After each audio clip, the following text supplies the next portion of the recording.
নারায়ে তাকবীর, আল্লাহু আকবার। নারায়ে তাকবীর, আল্লাহু আকবার। দুনিয়ার মুসলিম এক হও, এক হও, এক হও, এক হও। দুনিয়ার মুসলিম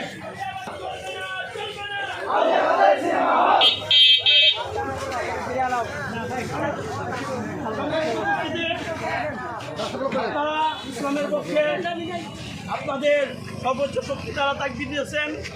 আশা রাখি এর দ্বারা আল্লাহ তাআলা এই আউলিয়াবাদের ভূমিতে আউলিয়াবাদের বসবাস রক্ষা করবে এবং কি যত নাস্তিক, যত ইসলামী অপশক্তি, ইসলামের বিরুদ্ধে যত শক্তি আছে, ইসলামের বিরুদ্ধে যত শক্তি আছে, সমস্ত শক্তি আজকের এই প্রতিবাদ মিছিলের মাধ্যমে ইনশাআল্লাহ আউলিয়াবাদ থেকে উদ্ধার হবে ইনশাআল্লাহ। এই পর্যায়ে আমাদের সামনে সংক্ষিপ্ত কিছু আলোচনায় আসছেন মুফতি মোহাম্মদ সেলিম আহমদ সাহেব। আলাইকুম ওয়া রাহমাতুল্লাহি ওয়া বারাকাতুহু। যার হক ওয়া যাকাল বাতিল ইন্নাল বাতিলা কানা জাহুকা। সম্মানিত উপস্থিতি, আমরা বিশাল একটা অবস্থান নিয়ে আমরা এখানে উপস্থিত হয়েছি।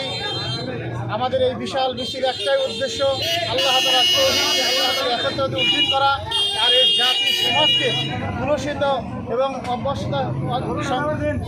সংস্কার হইতে সংস্কার করে আমাদের জাতিকে উদ্ধার করা, ইসলামের কাজকে উদ্ধার করা আমাদের সবচেয়ে বড় কাজ। সবচেয়ে বড় কথা হলো আজকে এই মুফাসসল এলাকায় এই ধরনের সিনেমা হল করার মাধ্যমে আজকে সমাজের যুবক ছেলেদেরকে নষ্ট করার জন্য একটা বড় পায়খানা চলতেছে। এই বড় ষড়যন্ত্র থেকে রুখে দেওয়ার জন্য আজকের আমাদের মিছিল, ঠিক কিনা ভাই? আজকের এই রুখে দেওয়ার মিছিলেকে আল্লাহ তাআলাকে সাক্ষী রেখে বলতেছি, আল্লাহ যেন আমাদের এই মিছিলের মাধ্যমে এই জাতিকে এই ফিতনা ফাসাদ, এই দুর্নীতি সমাজ হতে মুক্ত করে সম্মানিত আদর্শিত করার জন্য তৌফিক দান করেন। সম্মানিত হাজিরিন, আপনারা খুব আনন্দিত হবেন যে আমরা সর্বোচ্চ তাওহীদের শক্তি নিয়ে আমরা আলহামদুলিল্লাহি রাব্বিল আলামিন। এই পর্যায়ে আমাদের এই আউলিয়াবাদ গ্রামে, এটা হলো আউলিয়াদের গ্রাম। এখানে আউলিয়া ওলি আল্লাহ বসবাস করে। এখানে কোনো রকম সিনেমা হল চালু করে দেওয়া হবে না। আমরা এটা কোনোভাবে বরদাস্ত করব না। যদি বন্ধ না করা হয়, যদি সোজা আঙ্গুলে এটা ব্যবহার না হয়, তাহলে আমরা আঙ্গুলকে বাঁকা করে এটা অবশ্যই বন্ধ করবো।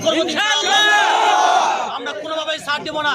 আজকে আমরা আলটিমেটাম দিয়ে যাচ্ছি, এটা যদি বন্ধ না করা হয় পরবর্তী পদক্ষেপ হবে। আমরা এমন পদক্ষেপ নিব, অবশ্যই যে পদক্ষেপ নিলে বন্ধ হয় ওই পদক্ষেপই নিব। দরকার হলে ভাঙচুর করা হলে ভাঙচুরও করবে ইনশাআল্লাহ। আলহামদুলিল্লাহ। এরপর যে আমাদের সামনে 5 মিনিট